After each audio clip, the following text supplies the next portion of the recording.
Hello, and welcome to the Rock Metal Podcast. I'm your host, John Harris. Today on Rock Metal Podcast, we have Shtevil, and they have a new EP called. They have a new EP called "Thank You," which is probably the most un-rock and roll thing I've ever heard, Steven. It was released on October 16th, and right now I'm being joined by Steven, who's going to share a couple of tracks, a couple of music videos, the EP, and really looking forward to the chat because I dig this stuff. So, Steven, welcome to the show. Thank you very much for having me to the show. You are quite welcome. Now, I guess maybe take us through that, because the first thing that I thought, in all honesty, was how un-rock and roll to say thank you. So let's dive into that one. Okay. The title itself came from the whole experience from years. I made a record, and then in between that, tons of stuff changed for me. I moved I moved to a new city, changed job, actually quit my job and just played music from the last 3 years. And I lost my mom, I lost my grandmother. So a lot of big stuff. I quit my job. So a lot of big stuff in my life happened. And actually, I'm thankful for the good stuff that happened and for the bad stuff as well, because it kind of made me who I am, and that leads to the first single, of course. But that tells a lot about everything on this EP. It's all about that stuff that happened in between those 3 years, and every song is a little piece of that. So, and I didn't want it to nag or be resentful on any part of whatever happened or whatever anyone did to me in those 3 years. I wanted to be thankful of okay, I'm here now. I'm actually doing this. I'm making music. I'm living from it. It's what I do. It's who I am, and I'm here to, and it's here to stay. It's it's what I'm going to do for the rest of my life. So that's why the EP is called "Thank You." Okay, now you said something very interesting that I think flies directly in the face of every parent in the entire world, including mine, which is you quit your job and you did music. You bum. Apparently you're making a living from it. I don't know what kind of smoke you're trying to blow up my butt, but I mean, seriously, it's a great story. So take us through that, because I think it's in right now who wants to do that. Who wants to do that? Who wants to make a living out of it? It's a hustle, to be honest, and it's not solely from the project Shtevil that I'm making money. Of course, I'm doing it on all. I produced this album all myself. I drew everything. I mixed it. I recorded it. So in that way, I also write music for other people. I record music for other people. I'm a producer myself.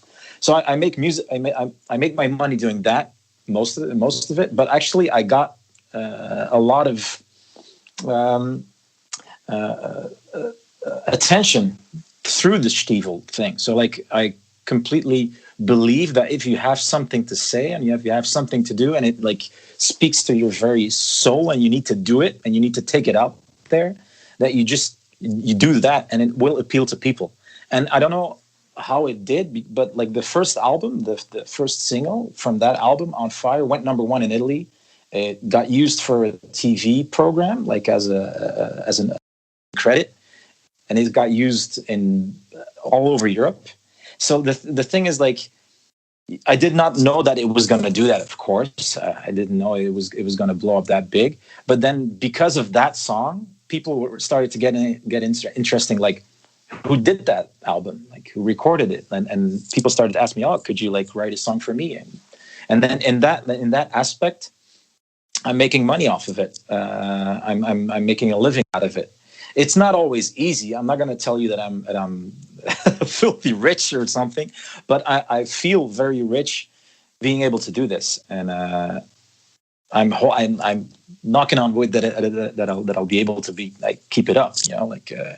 But it's hard work, and it's just believing in what you do, and if you feel that you have something to say and have something to do that you need to do, then follow your gut feeling. I think I think you're good. Okay, then that's incredibly inspiring. I think it's going to create some impact for people who are listening in. Now, does that then translate into one of the tracks, "Who I Am"? Mm-hmm. Is that where that translates to? The "Who I Am" track was actually more of was talking more about like the struggles I had the last couple of years. I did not have the best relationship with my mom. I did not have the best relationship with my boss, and I think somewhat like a lot of people can relate to that. And sometimes people like there's people around you that make you feel that you're not enough, or that you're not like the best, or that you're like that you're not good at what you're doing, or whatever, and it came from that. And actually, I got out of that stronger because I wanted to prove to everyone that I could do what I was capable of. And that's where that song comes from, is like being thankful for like the hard times that I got, because it made me push through. I think if I gotten everything thrown in my lap, if my mom would have told me like, or if my mom would have given me like an easy childhood, or if my boss would have given me no hard time, and everything would have like gone perfectly well, and there's no challenge in life whatsoever, I think I wouldn't have gone on and like tried to prove something. And I think that's why I'm thankful for them making it hard on me. So in that way, becoming who I am. That's what that song is about. Okay. Now, the other track you wanted to chat about, and that also has a video for it, is "Drive It Like You Stole It." Yes. Which I guess that means very nicely so that the cops don't pull you over to find out that it's stolen. Indeed. Right. What is this track about? Yeah, it's actually like it goes back to like I'm not the most riskful person in life. I like to be honest. It took me a while to be able to make that jump and like quit my job and like move and do all this kind of like stuff and take that big leap. My mom was someone who took a lot of risks in life. It didn't always turn out for the better, but in a way, it inspired me to like take that like into like a positive thing again. And I was like, okay, I'm gonna try and do like some crazy stuff that she did, and just follow my gut feeling on some stuff, and like go all in 100%. And drive it like you stole it, like, and then that's how she did. But I'm gonna try to do it like a little bit more. I'm gonna think about it a little bit more and like about my choices in life. But still, I felt that I needed to take some more risks in life, and that's what that song is about. Yeah, because you mentioned that you're not a risky person. So is this a permanent change in your personal ethos? Yeah, I think so. Yeah, that's something that has been proven to me now, like by doing this, and it feels correct. I'm like, yeah, if you actually believe that you have something that is worthwhile, what you're making, if you have something that you're like, it's bigger than you can do a 9-to-5 job and be okay at it. But when you feel you have something that you need to tell, or you need to, even if you're a baker, or if you're someone who wants to be an accountant, even that, he's good with numbers, or someone who wants to make video games or whatever. Sometimes it's not the obvious choice or the choice that you would think like you're not gonna. It's like you said, your parents will not be happy. It's like, yeah, my son is going to be a musician. He's probably not going to make a lot of money. But it's not about that. It's about being happy and like finding what you were put on this earth to do, and that's the whole thing. And I feel that like sometimes you have to take a risk and you have to like try something and like go down the deep end and see what happens. And I did that like the last couple of 3 years, and I can't complain. Yeah, you bring up a good point. Doing what you were put on this earth to do, and well, what if that's being a plumber? Yeah, but it's good. It's cool. Like that's the Yeah. whole point. It's like being passionate about something. I know, like my job was actually like I worked in a school, and I saw a lot of kids that were put in and their parents put them in school, and you're going to be an electrician. And I saw this kid, and he was like obsessed with cars.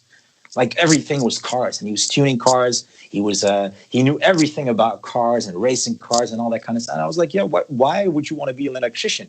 You should like do something with cars. You're like, you know more than anyone here, like in this room or like in this school about cars. Like even the people that are studying for that stuff, like you should do that. And of course, like it's a difficult choice because your parents are like, yeah, but they need like electricians now, and you're going to make good money and blah blah blah. But I don't think you'll ever be happy. No, and I think that's kind of what I was getting at with what if that means that you're a plumber. Not that plumbers don't make good money, and not that we don't need plumbers and whatever else. It's just parents want us to subside what it is that we are here for so that we could go make money. But as someone myself who did that and went into engineering, I can tell you what happened with all that extra money that I made.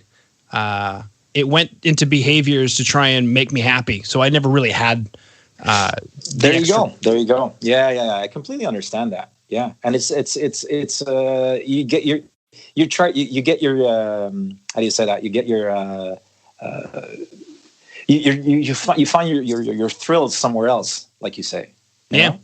And there's I don't need like the thrill for me is like trying to get like keep this thing going, you know, the thrill of like, how long can I take this? How long can I take this ride? You know, it's been going on for a while now. And then like, the only thing I can do is like, keep going, you know, and it's very exciting. Yeah. Well, you said yourself that you feel rich, and how many people out there who are sacrificing what they would rather be doing, who are making great money, feel rich. Yeah. Indeed. Like I'm making less money than I was working, but on the other hand, like I've got a house, a roof up top. Like I can buy food, you know. I can make music. Like what more is there to life? Yeah, you know, that's actually kind of thing. I think like all you need, and guitars, of course, and guitars. Yeah, exactly. That's all you need. Lots and lots of guitars. Lots of guitars and loud amplifiers. Turn to 10. That's all you need. You know. Yeah, wood that you could burn in case you know. Sweet. Okay, so yeah. What is it? What is it about these two tracks that spoke to you as single material from the EP? Because there's only five songs. Five songs on the EP. Yeah. On the "Who I Am" song, because it was on the EP. It's a long version, and I put out a single edit. Because like it's the song that means the most to me. It's the song that like kind of like puts everything together. It's the main song about like what the whole album is about. So I couldn't actually, to be honest, I couldn't care less if it was a single or not or whatever. This was for me the single because it's like it's a calling card, you know. It's like, this is what I'm doing now. This is who I am right now. Like, listen to this.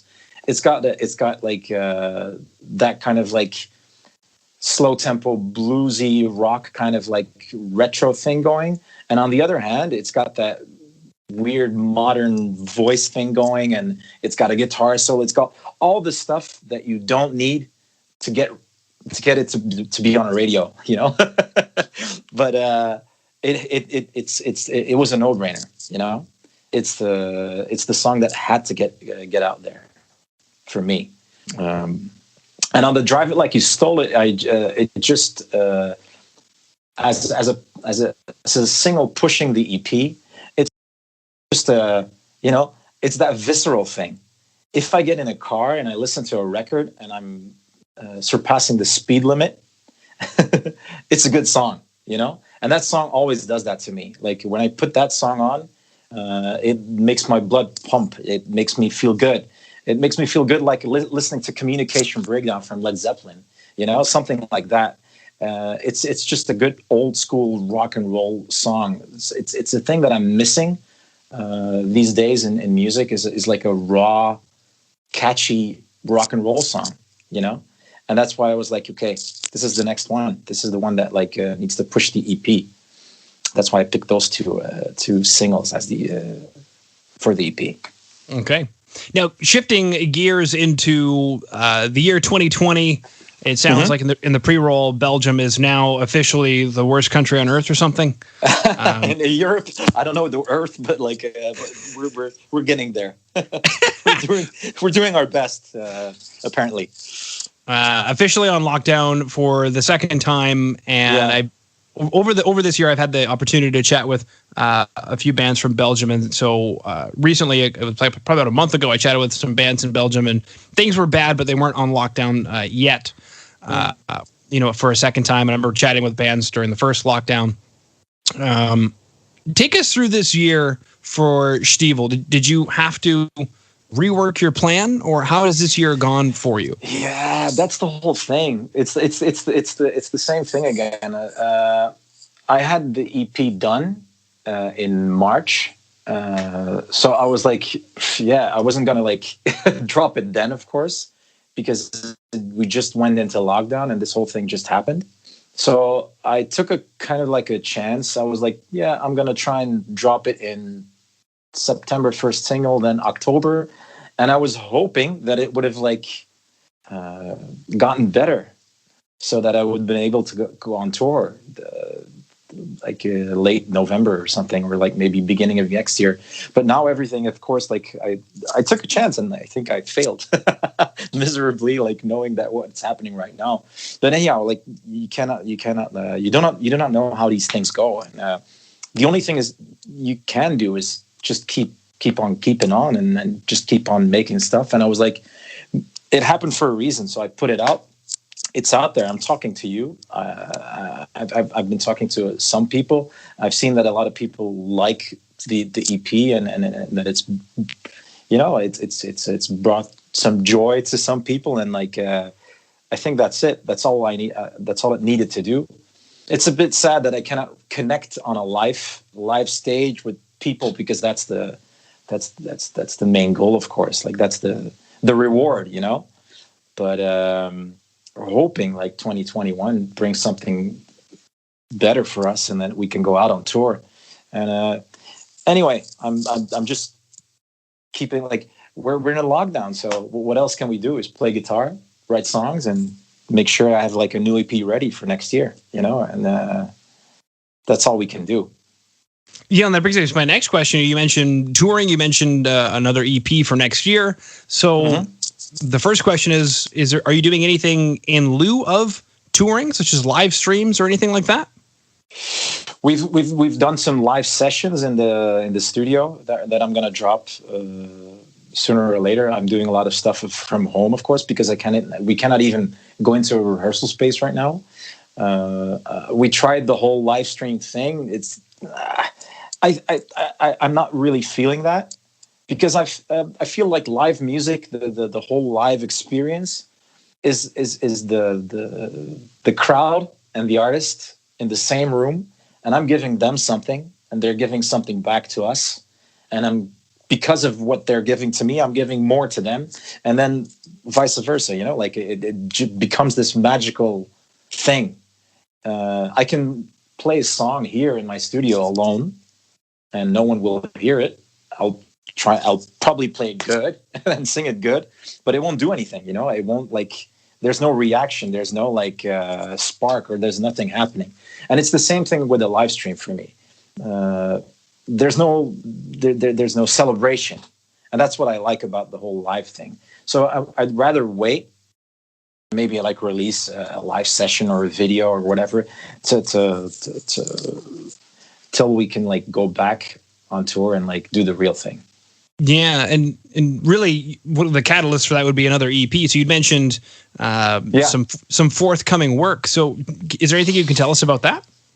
Yeah, I actually recorded a new EP already, which is actually still it's like a kind of, I've made this EP, and then the other one I wrote like a shitload of songs in those 3 years. And I got together with my band and with bass player Wouter Berlaan and Eric Bosteels on drums. We were a three-piece. And I got together and I put all the songs on, and they were like, yeah, but like these songs are like, this is like a strong rock EP. You should put this together. And we got like and they were right. And we did that with this EP. And then I have like a lot of like small songs that I wrote like acoustically. Like I did when I just started out. I had like 2 cassette decks and I recorded one on a little cassette.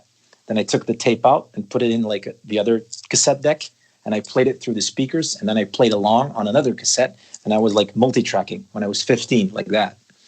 And I thought it would be like, because they're all like very tiny, like emotional, like very, very personal songs. I was like, maybe it would be cool to like do that like I did back in the day. So I took this old Philips cassette deck, and I recorded all these songs on a cassette. And then now the producer that I worked with on Stung, on the first EP, he's gonna layer some soundscapes over that on a 4-track. So he has like 3 tracks left to work with, and then we're gonna probably like do a limited run on cassette for that EP. And I'm already writing songs for new music. I'm always writing. I'm someone who's like constantly making music, and I listen to like a lot of like, I'm like a sponge. Listen to like lots of different styles, different inspirations from movies or from stuff that happens in life. So I'm always working. So there's no problem there. There'll always be new music.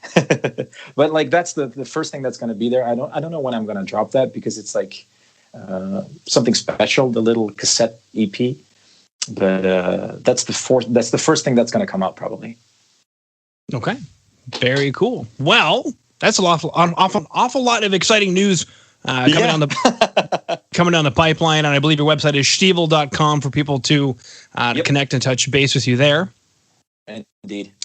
Beautiful. Now, I believe that's all that I had to ask about. We chatted about Who I Am, Drive It Like You Stole It. We chatted about the EP. We chatted about coronavirus. We chatted about, what the glory that is Chame. I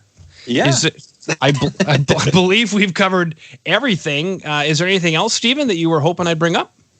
No. I think we've talked about everything. I really want to thank you for the talk we had here.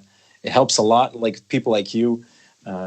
Spreading the word on like artists like me and unsigned artists, and getting our music heard. So thank you very much.